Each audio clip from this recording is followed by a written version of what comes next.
안녕하세요. 주돈입니다. 8월 12일 방송 시작하겠습니다. 밖에 지금 비가 많이 내리고 있어요. 제가 일부러 창문을 좀 열어놨거든요. 뭐 시원하기도 하고. 아직까지는 이 서울 경기 쪽으로는 태풍이 안 왔습니다.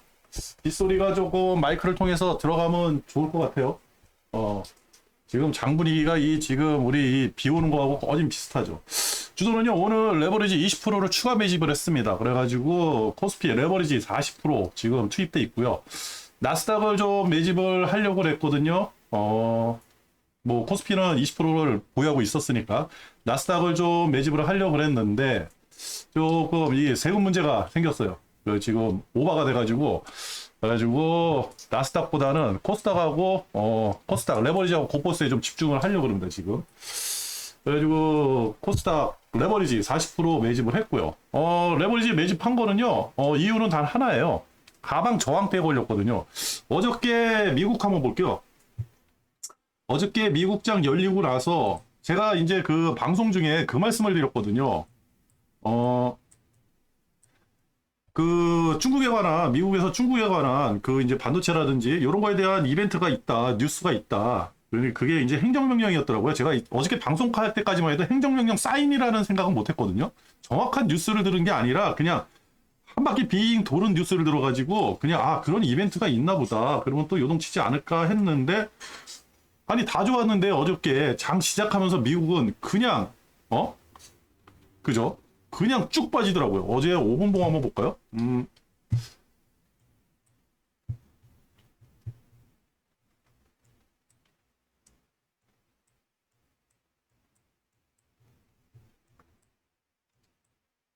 이게 잠깐만. 잠깐만, 이 차트가 좀 이상한데.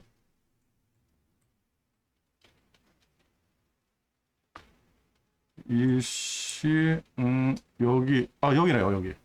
그죠? 이상한 게 아니라 제가 잠깐 여기서 시작을 했어요. 시작을 하면서 쭉 빠지더니 다시 상승하더니 다시 쭉 빠지고 갭이 대략 한 1.5%예요. 제가 이제 그 1.5% 마이너스 1.5%까지 보고 생각보다 심각한데 라는 생각을 했습니다. 1.3%까지 빠졌네요. 대략 1.5%? 1.5%까지 본 것 같은데.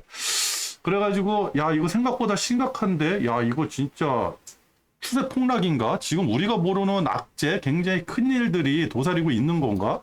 사실 큰일이 터지려고 그러면요 딱 두 가지예요. 모를 때 의도 터지든지 알고 있는데 그게 뭔지를 모를 때 터지는 거거든요. 근데 우리 같은 개미들이 모르는 게 뭐겠습니까? 저 위에 놈들이 숨길 때 뭔가 큰 게 터지고 있는데 그거를 계속해서 숨기는 거예요. 언론도 모르고 몇몇 전문가들이 그거에 대한 경고성 메시지는 계속 날리는데 정작 그게 터질 때 그리고 그게 뿌역뿌역 뭉쳐 있다가 한 번에 뻥 터질 때가 크게 터지는 거거든요. 근데 주도는 그 생각을 했어요. 과연 지금이 그런 상태인가? 진짜 악재라는 악재는 다 나와 있고 저것들이 거대한 버블이 형성이 돼 있나? 그러면 지금 추세적으로 상승한 게 그러면 이게 버블이라는 얘기인가? 이런 생각을 했거든요. 금리가 상승을 한다든지, 뭐, 일본에서 YCC 조정을 했다든지, 아니면 무디스에서 은행들, 그 신용등급을 하락을 했다든지. 사실 그런 거를 딱 들으면서, 그거는 그냥 단기적인 악재가 아닐까? 그런 악재들이 쌓여가지고 나중에 큰 악재가 될 수는 있어도, 지금 상황에서 그게 주가를 추세적으로 하락시킬 그런 모멘텀이 생길까? 그 생각을 했거든요. 그러니까 어저께 행정명령이 있어가지고 바이든이 사인을 한 게 그냥 많이 상승을 해가지고 이쯤에서는 털어에 정리를 해야겠다. 왜 그러냐면 언론상에서 뉴스들도 많이 나오고 그런 느낌을 좀 많이 받았어요. 그래가지고 오늘 장 보고 그리고 또 반등을 하잖아요. 이거 차트 보고 조금 생각을 했는데 요거 반등할 때 또 이제 채권 미국에서 채권을 파는데 또 이거 거래가 잘 됐대요. 그래서 또 반등을 한 거예요. 여기 반등할 때 채권 거래가 잘 됐다. 뭐 10년물, 그 다음에 여기 반등할 때, 그죠? 여기는 뭐 단기물, 뭐 이렇게 거래가 잘 됐다. 해가지고 반등을 했어요. 어차피 반등하고 또 빠지고. 그래가지고 이걸 어떻게 해석을 해야 될까? 그리고 오늘 옵션 만기가 있는데, 그죠? 옵션 만기가 있는데. 그래가지고 주도는 이런 생각을 했습니다. 만약에 진짜 이게 큰 악재다라고 한다 그러면 외국인들이 먼저 던지고 나갈 것이다. 그 현물이 어느 정도 나오는지, 그리고 현물이 나오고 선물이 나오더라도 옵션 만기니까 현물하고 선물이 플러스가 되든 마이너스가 되든 어느 정도 이해는 되는데, 근데 만약에 1% 이상의 하락이 나온다라고 한다 그러면 아 이거 추세 하락이다. 이렇게 한번 생각을 해볼 수 있겠다. 그리고 이 주식에서 상승할 때도 그렇지만 하락할 때도 오를 것 같은데 하다가 쑥 빼거든요. 쑥 빠지고 나서 오를 것 같은데 하다가 쑥 빼고, 오를 것 같은데 빼고, 이게 이제 추세 하락을 만드는 거거든요. 이렇게. 그죠? 상승할 때도 빠질 것 같은데 오르고, 빠질 것 같은데 또 오르고, 그죠? 그러면서 정보를 높여가듯이 지금 만약에 이게 추세가 하락이 된다 그러면 여기서 이제 다시 전저를 높여가야 되거든요. 전저를 낮춰가야 되거든요. 어느 선에서는. 그죠? 이렇게. 그러면서 라인이 형성이 되고 저점은 낮아지고 고점이 낮아지는 이런 모습이 나와가지고 추세 하락이 일어나야 되는 거예요. 그게 지금이 시작일 수도 있는데, 근데 제가 이제 그 차트를 좀 쪼여봤거든요. 그래가지고 어저께 차트를 사실 미국이 저렇게 빠질 이유가 있나 그런 생각도 들고, 이 미국 차트만 보면 굉장히 안 좋은 차트인데, 그래가지고 볼베어 날려가지고 저항대를 살짝 봤어요. 어제 빠지면 안 되는 자리에서 빠진 거예요. 근데 어제 나온 악재가 큰 악재는 아니잖아요. 그죠? 바이든의 행정명령에 서명을 했다? 그거 먼저 번에 그 미국이 중국을 공격을 해가지고 그 첨단 그 뭐 반도체라든지 그때 당시 엔비디아 같은 경우도 그 최신 그 AI 칩 같은 거는 수출을 못하더라도 과거에 만들었던 성능 많이 떨어지는 거는 수출하고 그랬거든요. 그거마저 수출을 못하게 한다. 그 얘기가 나와가지고 엔비디아가 2번이나 그 조정을 받았거든요. 가격에서. 그거는 벌써 다 조정을 받고 나온 악재인데 그거 행정명령에 서명을 했다 그래가지고 주가가 훅 빠진다? 야, 요거는 한번 지켜봐야겠다 그런 생각이 들더라고요. 그리고 지금 볼벤 하단에 꾸역 들어갔어요. 이 정도 볼벤을 밀고 내려간다라고 한다 그러면 이거 추세 하락이 일어나야 되거든요. 추세적으로. 근데 한 번에 이렇게 떨어진다? 그게 이해가 안 된 거예요. 상단도 막혀 있고, 저기 상방도 막혀 있고 하방도 막혀 있고 지금 주가가 어느 쪽으로 갈지는 모르겠지만 그렇다고 해가지고 이렇게 무너질 정도의 지금 악재가 나와 있나? 아니죠. 이게 조금 더 익어야죠. 그죠? 분명히 말씀드리지만 추세가 꼬꾸라져가지고 폭락을 하려고 그러면요. 우리가 모르는 악재가 나와야 되거든요. 사실 뭐 채권이라든지 금리라든지 저런 부분에서 잘 모르는데 안정화됐어요. 그래서 제가 환율을 좀 유심히 보자 그랬거든요. 채권이 흔들리면 일본 국채가 흔들릴 거, 일본 채권이 흔들릴 거고, 일본 채권이 흔들리면 일본 엔화가 흔들릴 거고, 일본 엔화가 흔들린다 그러면 가장 무서운 엔캐리 트레이드가 시작이 된다. 그 겁을 먹고 환율이 움직일 거예요. 우리나라 원화가 움직일 거예요. 달러, 인덱스도 움직일 거고. 그죠? 그런 거 생각해가지고 환율을 유심히 봤더니 환율 거의 안 움직였어요. 그죠? 그리고 오늘 하락에 대해서는 오늘 저는 만약에 옵션 만기가 아니었으면 우리 장이 하락을 했을까라는 생각도 좀 했거든요. 그래가지고 지금 상황에서 더 하락을 할 수 있겠는데 하락을 한다 그러면요. 저는 밑에 60일 이평이 딱 버티고 있어요, 지금. 요거 무너지는 거 확인하고 저 고퍼스 들어가고 싶다는 그런 생각이 들더라고요. 여기까지는 제가 그 추세적으로 상승이 아니라 그래도 지금 상태에서는 더 이상 하락을 잊지 않겠다. 그 생각이 들어가지고 레버리지를 어느 정도 매수를 했습니다. 한 10% 정도만 매수를 하려고 했거든요. 근데 아무리 생각해도 글쎄요. 주돈이 틀렸을 수도 있겠지만 이게 아무리 그 지금 나온 악재들이 만발해 있고 장기적으로 추세 하락이 될 수 있고 지금 경기가 갑자기 또 침체 분위기로 넘어가잖아요. 그죠? 그러면서 말도 안 되는 것 때문에 지금 그 가스 가격이 폭등을 하고 그래가지고 유튜브에서 가스 가격이 왜 이렇게 상승하는지 살펴보면요. 별 이유도 없어요. 그러니까 지금 사람들이 부안해동을 하고 있는 거예요. 정확한 어떠한 데이터가 안 나오는 거죠. 이 부안해동을 한다? 그러면 큰 악재가 나와가지고 너도 나도 던지는 그런 시나리오가 나와야 되는데 계속해서 던질 수 있는 악재가 또 나와 있는 것도 없어요. 그죠? 무슨 회사가 망한 것도 아니잖아요. 아니 은행이 예전에 은행이 몇 개씩 망해도 버티던 장인데 기껏해가지고 이런 악재 때문에 이게 흘러내린다? 그냥 많이 상승했기 때문에 좀 많이 매도를 치는 거 아닌가 그렇게 생각이 들어요. 그렇다 그러면 부하가 걸리고 하방에 걸린다 그러면 이거 다시 반등에 들어갈 것 같아요. 그래가지고 주도는 조금 매수를 했고요. 요거 2평 저항에서 잠깐 요거 볼벤 제가 이제 볼벤을 이게 보는 이유가 저항 때 보려고 그러거든요. 이 저항에서 이게 밀고 올라가려고 그러면 이런 거예요. 만약에 이럴 때 이렇게 상승을 하잖아요. 그러면 이평 저항을 분명히 부딪혔어요. 그러면서 이제 한번 조정을 받겠죠. 근데 여기서 빠질 것 같은데, 요거 빠질 것 같은데, 빠질 것 같은데, 더 빠질 것 같은데, 막 이런 생각이 들어요. 빠질 것 같은데, 빠질 것 같은데, 그러면서 올라가거든요. 그게 상승 추세예요. 그리고 이렇게 하락 추세에 딱 들었으면, 그죠? 하락 추세에 들어가면 이렇게 빠지다가 다시 이렇게 상승하잖아요. 이제는 상승할 것 같은데, 상승할 것 같은데, 그런데 다시 빠지는 거. 이게 하락 추세고.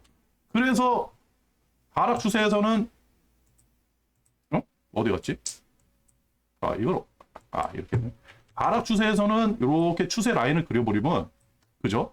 저점은 계속 낮아지고 고점도 낮아지는 이런 현상이 일어나는 거고, 그죠? 그러니까 이렇게 한번 만들어줘야 되거든요. 추세적으로 하락을 시키려고 그러면. 지금이 그게 추세 하락이 시작되는 시작점일 수도 있는데, 그렇다 그러면요, 이렇게 빠지면 안 되죠. 그죠? 저항대를 이렇게 한 번에 밀고 내려올 수 있는 그런 악재가 나와야 되는데, 그런 악재는 지금 나와 있질 않거든요. 그리고 오늘 유심히 본 게 환율이에요, 환율. 일단은 엔화부터 한번 볼게요, 엔화. 제가 이제 오늘 엔화를 유심히 봤거든요. 엔화가 오히려 이 평을 이렇게 좀 날리면 오늘 엔화가 대략 상승을 했어요. 143엔. 그죠? 그러면서 일본이 갭 하락으로 시작을 해가지고 쭉 양봉을 그리면서 상승을 했거든요. 일본도 한번 볼게요. 일본 0.87 올랐거든요. 오늘 상승세가 엄청나요. 일본 같은 경우는 오늘 상승이 대략 1.5% 정도 상승한 거예요. 총 바닥에서 위에까지 1.5%. 그리고 어제 종가에서는 1.87% 상승한 거고 굉장히 상승했죠. 엔화가 이렇게 버텨주니까 어딨어 엔화? 나가라 엔화. 엔화가 이렇게 상승하면서 버텨주니까 되는 거거든요. 그러면 우리 원화를 봤어요. 그럼 원화가 지금 이게 상승하는 것인지 그 5분봉으로 봤거든요. 장 시작하면서 여기 9시 장 시작하면서 개파락을 했으니까 그죠? 외국인들 오늘 현물하고 선물 계속 매도를 쳤어요. 근데 그 매도를 친 거에 비해서 안 올라가죠. 그죠? 적어도 20원 뚫고 과거의 고점 때까지는 올라갔으면 추세적으로 올라가는 모양이 나왔다 그러면 괜찮은데 어느 시점 되니까 쑥 빠져버리는 거예요. 그죠? 환율이 안 움직인다라고 한다 그러면 금리 부분도 어떻게든 금리가 올라가든 떨어지든 간에 금리 부분도 안정화될 것이다. 이 생각을 한 거예요. 분명히 지금 만약에 어떠한 미국에서 커다란 일이 생기고 지금 나와 있는 어떠한 뉴스 말고 새로운 그 안에 내재되어 있는 어떠한 뉴스가 뻥 하고 터진다. 지금 커다란 악재를 저 높은 놈들이 계속해서 숨기고 있다. 라고 한다 그러면 그게 이제 농축돼 가지고 나중에 한번 터지겠죠. 골막 가지고 터지겠죠. 저도 지금 상황에서는 추세가 상승한다고 생각을 안 하는데 근데 지금 당장 봤을 때는 이거 너무 하방으로 너무 압력을 받은 거예요. 그래가지고 바닥에 저항이 생겼다. 이 생각으로 조금 비중을 더 실은 거고 그리고 오늘 금리라든지 이런 거 봐서는 그리고 항생도 대려 2시 이후에 급격하게 상승을 했거든요. 얘네들 항생 점심 먹고 와가지고 급격하게 상승하고 그죠? 중국도 밥 먹고 와가지고 여기서 시작해가지고 어디서 시작했죠? 10시 10시 반 여기서 시작해가지고 요렇게 해가지고 쭉 빼더니 밥 먹고 와가지고 급격하게 상승하고 그래가지고 몇 가지를 봐가지고 이게 악재가 이게 추세적으로 하락한 악재인가? 지금 나스닥이 다시 한번 나스닥 차트를 보여드리면 나스닥이 이 정도 거진 이 정도 저항대 받을 정도까지의 악재인가? 라는 생각이 든 거예요. 그죠? 이거 무시하면 안 되거든요. 다시 한번 반등하고 반등 일어날 것 같아요. 반등하고 나서 그 다음에 어느 선에서 다시 한번 떨어지겠죠. 그죠? 그래야지 이게 추세 하락에 대한 어떠한 지표가 나오는 거죠. 그래가지고 조금 지켜봤어요. 오늘 매집한 거는 단 하나예요. 요거예요. 그리고 마지노선을 62평 요걸로 잡고 그래서 오늘 나스닥을 좀 투자를 하려고 했더니 나스닥이 지금 이게 우리 지금 종합소득세가 그죠? 2천만 원이잖아요. 오각을 했어요 지금. 오늘 우연찮게 이제 스마트폰으로 받아가 여기까지 수익률 어떻게 되나 해가지고 봤더니 2천만 원이 넘어가가지고 그래가지고 일단은 아, 이거 뭐 돈 벌어서 세금으로 털리면 안 되잖아요. 그죠? 그래가지고, 앞으로는 또, 아, 이제, 이 7월 달하고 8월 달, 이게 좀 잘 안 돼요. 잘 안 돼요. 그리고 7월 달에 8월 달 이게 손실이 난 게 다 이제 그 국내 증시에서 손실이 났거든요. 나스닥에서는 꽤 수익이 났는데. 그래가지고 돈을 못 벌고 세금만 내게 생기는 그런 현상이 일어나가지고, 그래가지고 국내 증시만 조금 이렇게, 좀 이렇게 하기로 했어요. 어, 그렇다. 그리고 오늘 어떻게 끝나는지 일단 봐야죠. 그 오늘 옵션 만기가 있기 때문에 잘 이게 해석하기가 조금 애매하거든요. 그래가지고 오늘 또 2,300억을 매도를 했어요. 외국인들이 현물을. 근데 가만히 보면 현물을 또 그렇게 매도한다라고 볼 수가 없거든요. 가만히 생각을 해보면 주가가 하락을 했으니까 그죠? 봤는데 딱히 야 이게 무슨 위험 증상이 있어서 매도를 치는 것인가? 라는 생각이 드는 거예요.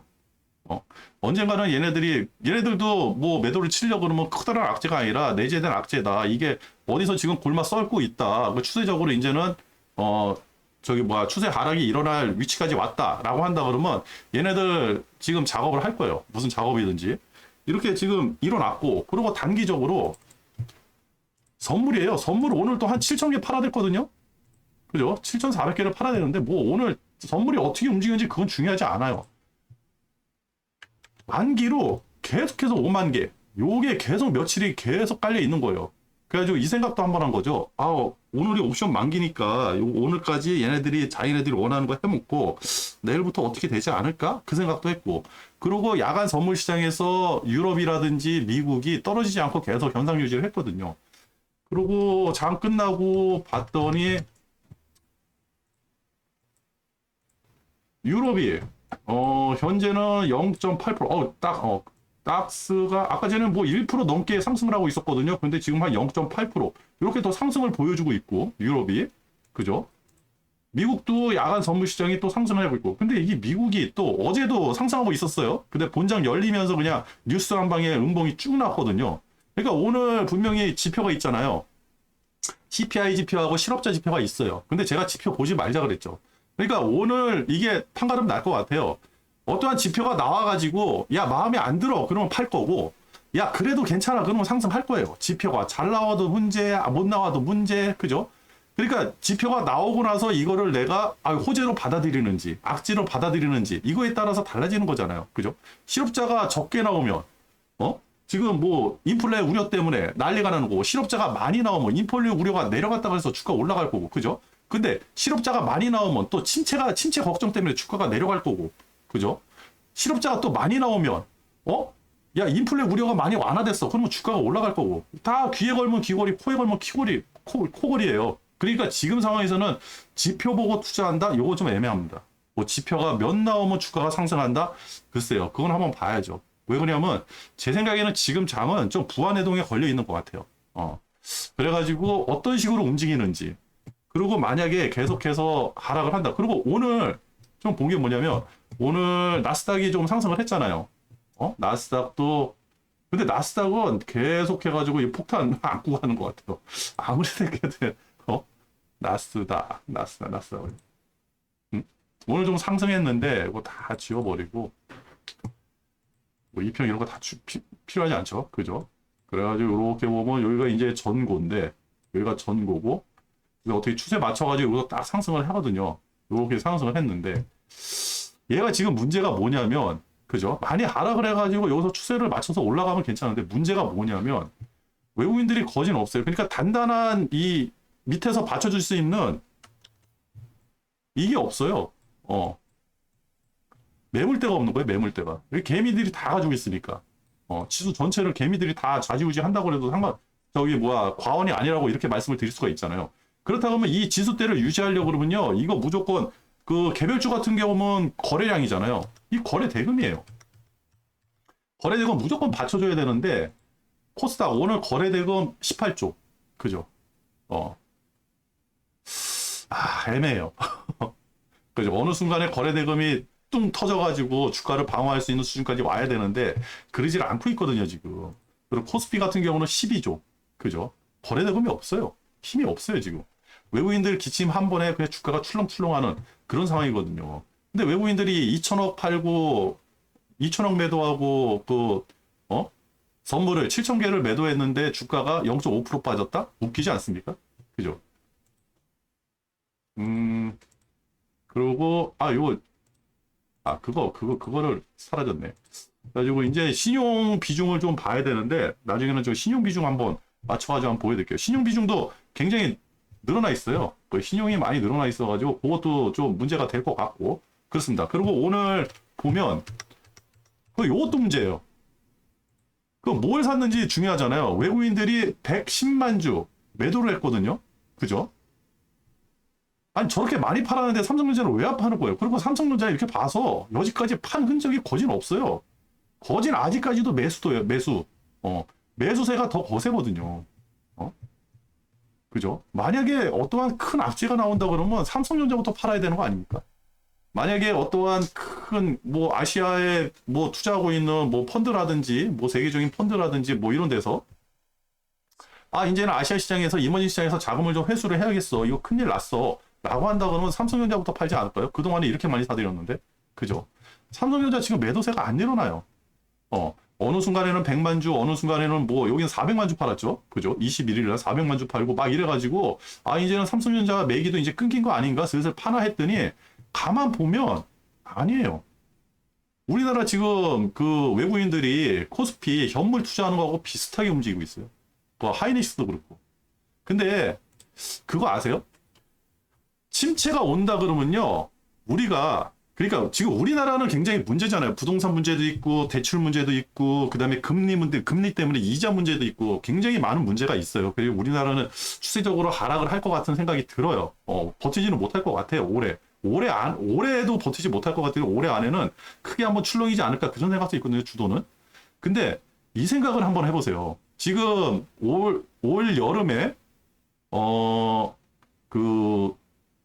휴가, 동해안인가? 하여튼 휴가 여행을 떠난 사람들이 작년에 22년도에 150만 명이었는데 지금 100만 명밖에 안 돼요. 50만 명이 줄었다는 거예요. 한 3분의 1이 줄은 거예요.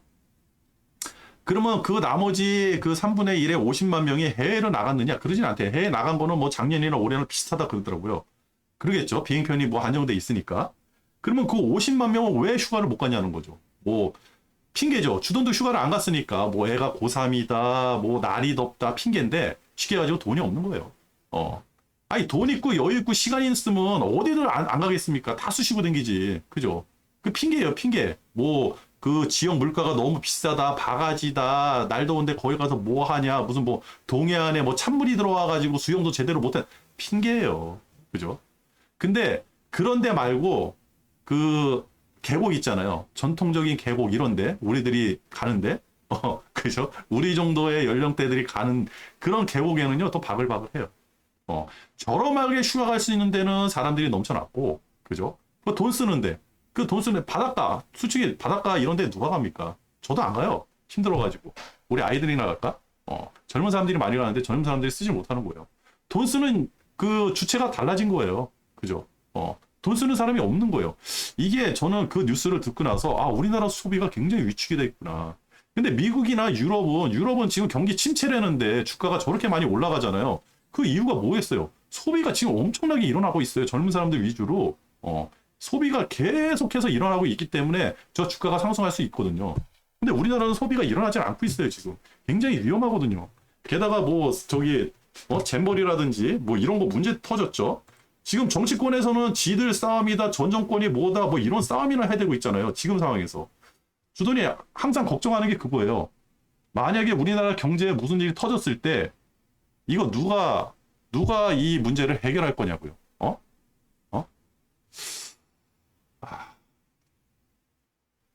그래가지고 좀 답답한 면이 있어요. 답답한 면이.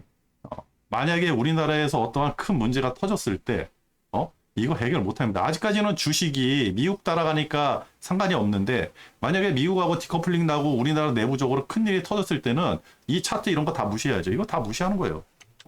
한번 터졌으면 그냥 무조건 고버스 타고 가면 돼요. 해결 안 나요. 지금 우리나라 행정부에서 뭔 일이 터져가지고 해결을 못하지 않습니까? 다 도망가기 바쁘지. 그죠? 딴 얘기하고 있잖아요. 무슨 화성에서 온 사람들처럼. 우리가 이렇게 앉아가지고 술을 먹는다든지 어떤 사람을 파악을 하고 얘기를 할 때 그 사람이 있는 사실을 그냥 진솔하게 얘기를 하는지 이런 거를 굉장히 진지하게 받아들이잖아요. 그러니까 신뢰잖아요, 신뢰. 술을 먹더라. 아, 저 사람은 처음 봤는데 신뢰가 있다. 뭐 이런 거잖아요. 근데 우리나라 행정부는 지금 신뢰가 없어요. 아니, 저 문정권 때도 신뢰가 안 갔거든요. 그리고 부동산 졌다고 지금 부동산 있다고 만들어 놓은 거는 저 문정권이고, 지금 윤 정권은 경제를 지금 있다고 만들어 놓은 거예요, 지금. 아주. 근데 심각해진다. 정치 얘기 아닙니다. 그렇습니다. 그래가지고 조금 우리가 상황을 좀 봐야겠다. 일단은 환율을 보세요, 환율. 현재 환율이 추세 상승이 조금 끊긴 것 같죠. 근데 우리 밑에 저항대 걸렸다 그랬잖아요. 환율이 떨어지면서 주가가 상승할 가능성이 많죠. 그러면 미국 증시가 좀 상승을 해줘야 돼요. 근데 미국 증시도 지금 저항대 걸려 있잖아요. 우리도 미국 증시가 다 하나예요. 뭐 S&P 500이라든지 이런 거는 그냥 아직까지도 추세대에 있는 거예요. 다우 아직 추세대에 있잖아요. 그죠? 얘는 뭐 2평 위에 걸려 있는 앤데, 그죠? 그리고 S&P 500, 그죠? 얘는 아직 요 상방 추세대에 있잖아요. 그죠? 조금만 내려오면 전고고. 이 전고대 뚫기가 굉장히 힘들거든요. 그리고 나스닥이 문제예요. 전고도 깨고 어저께 깨진 게 이해가 안 됐어요. 그래가지고 요거 볼베는 싹 날려봤더니 저항대 걸려버렸네. 어저께 하락이 이거 신의 한 수였네. 그래서 제가 이거 레버리지 살려고 했는데 여기서 수익 나는 것보다는 이거 올라가면 우리 지금 52,000개의 선물이 있잖아요. 선물 매도 친 게 외국인들이 그거 다시 한번 매수세로 돌아선다 그러면 다시 한번 상승이 더 세게 일어나지 않을까? 그 생각이 들어가지고 레버리지 투자한 것 뿐이에요. 사실 아니었으면 그냥 평상시 같았으면 이거 그냥 나스닥 샀습니다. 나스닥 사도 60일 2평 딱 보고 나서 사면 되잖아요. 그죠? 바닥에 제가 손절할 수 있는 라인이 생긴다 그러면 이런 거 한번 과감하게 들어가 보는 것도 괜찮다. 그렇습니다. 그래가지고 지금 상황에서는 뭐 금리라든지 이런 거 사실 우리가 이런 거는 굉장히 어렵잖아요. 어려운데 그러니까 그 고민을 좀 했어요. 어디를 기준으로 해서 어떻게 접근을 할까 오늘 좀 고민을 많이 했거든요. 어제도 그 생각이 좀 있었고. 근데 그 생각이 들더라고요. 지금 나오는 뉴스들이, 악재들이, 그게 다 여기저기서 뭐 악재 얘기만 해대고, 뭐 추세 하락, 미국이 어떻다, 금리가 어땠다, 뭐 채권 발행이 어떻다, 뭐 중국이 어떻다, 막 이런 얘기. 지금 중국 스태그플레이션 얘기까지 나왔어요. 그러니까 언론이 얼마나 무책임하냐면 스태그플레이션이 얼마나 무서운지 그 인식을 못 하는 거예요. 스태그플레이션이 단순하게 물가는 올라가는데 경기가 망가지는 거잖아요. 경기가 망가지는데 어떻게 물가가 올라가냐고. 그죠? 그 스태그가 걸려버리면 그거 한 나라, 한 경제가 작살나는 거는 금세거든요. 그냥 작살나는 거야. 잘못하면 거기서 인플레가 어마어마하게 또 터질 수가 있어요. 잘못하면. 그 스태그 걸린 상태에서 물가 상승, 고인플레이션, 이런다 그러면 환율 작살나죠. 근데 중국이 지금 스태그 걸렸다 막 이런 얘기를 하더라고요. 아이고. 그래서 제가 언론에서 그 얘기를 들어가지고, 지금 부안해동이다. 언론이 이 정도까지 얘기할 정도면, 이거 조금 야로가 있는데 막 이런 생각이 들더라고요. 그래가지고 너무 우리가 과민 반응하는 거 아닌가 그런 생각이 좀 들었어요. 그리고 여기 오늘 댓글을 좀 보다 보니까 많은 분들이 지금 걱정을 많이 하시더라고요. 제임스 님도 이렇게 다시 댓글 올려주셨고, 저는 이거 다 읽어봐요. 여러분들이 뷰가 어떤지, 여러분들이 생각이 어떤지 다 읽어봅니다. 근데 여러분들은 지금 이 하방에다가 맞춰놓고 저는 상방에 맞춰놨잖아요. 근데 주도는 상방에 맞췄어도 그냥 추세 따라가면서 투자를 하니까, 이게 왜 안 나오지? 추세 따라가면서 투자를 하니까 아직도 이거 뚫고 나간다 생각 못해요. 정보를. 반등은 있겠죠. 지금 주돈이 생각하는 건 반등이에요. 짧은 반등. 반등이 있고 나서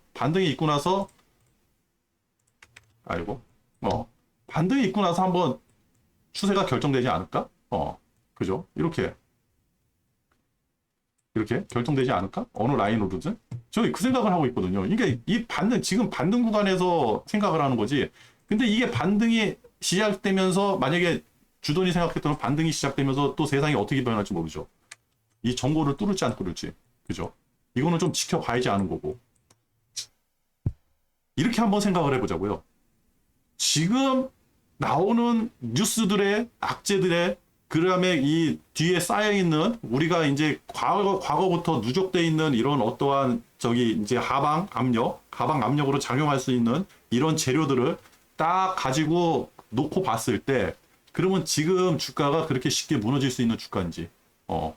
애플이 지금 연속적으로 9일 하락을 했다가 어저께 그제 반등하고 어제 다시 하락을 했거든요. 근데 애플만 봐도 많이 올랐어요. 굉장히 많이 올랐어요. 그리고 지금 삼성전자 그렇게 외국인들이 사들인다 그래도 삼성전자 한번 볼까요? 사들인다 그래도 지금 딱 봐서는 하방 추세 딱 잡혔잖아요. 그죠? 아주 짧지만 그죠? 큰 이게 밴드가 이렇게 넓은 하방 추세가 아니지만 그죠? 분명히 올라갔다가 다시 한번 떨어지면서 하방 추세가 잡혀야 돼요. 그래서 밴드를 더 넓혀야 되거든요. 얘 지금 이 상태만 보면 전적 그죠? 전적 깨고 내려왔어요. 게다가 전고에 가까워지고 이거 하방 추세 딱 잡힌 거거든요. 그죠? 큰 놈들이 지금 이렇게 잡혀 있어요. 그러면 이 상태로 해가지고 그러면 내가 이제 하방이다 그죠? 하방을 준비한다. 가능하죠. 괜찮죠. 근데 지금 나와 있는 이 위에 나와 있는 뉴스들 한번 생각을 해봐야 돼요. 이게 추세 하락을 여기서 급격하게 이렇게 계속 연속적으로 떨어뜨릴 수 있는 뉴스인지 요걸 한번 생각을 해봐야 되거든요. 그죠? 한번 반등이 있지 않을까요? 이 생각을 하는 겁니다. 주도는. 그리고 지금 침체 그러니까 가장 걱정되는 게 뭐 금리가 올라가고 원자재 가격 인플레이션이 다시 막 올라가서 주가가 하락하는 게 아니라 이제부터 하락하는 거는 침체, 기업 실적들이 안 좋아져 가지고 경기가 침체가 돼 가지고 이제 뭐 연착륙이다, 경착륙이다 이런 얘기들이 나오잖아요. 그래 가지고 뭐 경착륙이 오든 연착륙이 오든 간에 침체 구간으로 들었을 때 이제 주가가 조정을 받으면서 하락을 할 건데 그게 쉽게 안 와요. 그래서 원자재를 보자는 거거든요. 침체 구간에 왔는데 유가가 이렇게 많이 상승하면 안 되죠. 그죠? 침체 구간에 오면 얘네들 지금 다 떨어져야 돼요. 하다못해 곡물까지 다 떨어질 겁니다. 이거 왜 그러냐면 소비가 위축된다는 뜻이니까요. 그죠? 그래서 원자재를 과거에는 뭐 구리만 유심히 보자 막 그랬는데 그러지 말고 전체적으로 보자 그랬잖아요. 얘 계속해서 상승한다는 거는요, 주가가 상승한다는 거예요. 유가 100불 가면 주가가 떨어질 것 같잖아요. 유가 100불 가면 주가 따라 올라갑니다. 소비가 식지 않는다는 거는 기업 실적이 받쳐준다는 거죠. 그죠? 아니에요. 지금 어떠한 증상이 나오질 않았어요. 환율도 굉장히 안정적이고, 그죠? 환율도. 최소한 우리한테 가장 YCC 얘기 나오고 나서 엔캐리 트레이드, 엔화가 밑으로 폭삭 140엔 미만으로 빠져가지고 뭐 135엔까지 막 뚫고 내려간다 라고 한다 그러면 그때 가서 이제 추세 하락을 걱정하면 되는 거고요. 그죠? 그렇습니다. 그래서 주도는 레버리지 40%를 다시 매집을 했고요. 이게 뭐 내일 하루로 끝날지, 뭐 내일 다시 폭락이 시작이 돼가지고 내일 다시 고버스로 타고 갈지 그건 아무도 모르죠. 근데 주돈이 보기에는 지금 상태는 좀 부안해동, 하방에 대한 부안해동인 것 같아요. 그렇다고 상방이 열려 있어가지고 계속해서 쭉쭉쭉 올라가고 뭐 그런 거는 없을 것 같아요. 그러지는 않을 것 같아요. 그러니까 지금 상황에서는 주돈이 뭐 지금 나오는 뉴스라든지 지금 투심은 많이 해이해졌어요. 그렇다고 투심이 망가진 건 아니고 투심도 뭔가 기회만 있다 그러면 계속 마구하고 살려고 하는 그런 느낌은 있거든요. 그죠? 이때처럼 이런 식으로 상승할 수 있는 고점을 높이면서 저점을 높이면서 상승할 수 있는 추세 상승이 이제는 끝나지 않았을까. 최소한 고점을 뚫고 나가기 전까지는. 그죠? 그래서 주도는 계속해서 말씀드리지만 고점하고 저점 잡혔잖아요. 그죠? 이거 뚫고 올라가면 레버리지고 이거 뚫고 올라가면 고버스고 그때는 먹을 게 많다. 고버스 먹을 게 많다. 레버리지 위로 언제까지 올라갈지 모른다. 예전에 제가 한번 그 말씀 드렸죠. 만약 위로 상방으로 상승한다 그러면 우리 3,000포인트까지는 가야 된다고. 우리나라 경제만 봐서는 이거 3,000포인트 가면 안 되는 거죠. 그죠? 근데 주식은 그렇게 안 움직여요. 절대. 어. 한번 오버슈팅 내가지고 개미 털기 하고 나서 쭉 개미들 털어 먹으면서 개미들 쭉 빨려가지고 털어 먹으면서 내려올 수도 있고 그냥 이런 식으로 그냥 힘없이 무너지지는 않을 거예요. 힘없이 이렇게 무너지지는 않을 거예요. 분명히 여기서 뭔가 얘네들 작업을 할 겁니다. 여기서. 그렇습니다. 아유, 오늘 힘들었네요. 아유, 오늘 방송 몇 분을 한 거야, 이거. 깨버렸네. 요새는 저 방송을 좀 짧게 하려고, 비도 오고, 밖에 비가 오고 그러니까 조금 센치해지기도 하고, 그리고 걱정되는 게 저 밑에 지방들 계속 해가지고 무슨 큰일이 생기더라고요. 문제도 생기고, 침수도 되고, 홍수도 나고, 그죠? 뭐, 차도 침수되고, 막 그래가지고, 좀 걱정이 됩니다. 그래가지고, 이걸 어떻게 잘해, 근데, 10년 물국채군요. 일본 10년 물국채. 뭐, 이렇게 뭐 1.7%까지 빠졌나 그랬더니, 일본 금리고. 그렇습니다. 하여튼, 이 태풍이 잘 지나갔으면, 좋겠어요. 그래가지고, 내일장 어떻게 될지. 오늘 또 미국장이 중요하겠죠? 미국장 어떻게 될지 궁금하기도 하고. 하여튼, 주도는, 레버리지 40% 투입해 있습니다. 오늘 방송 여기서 마치도록 할게요. 끝!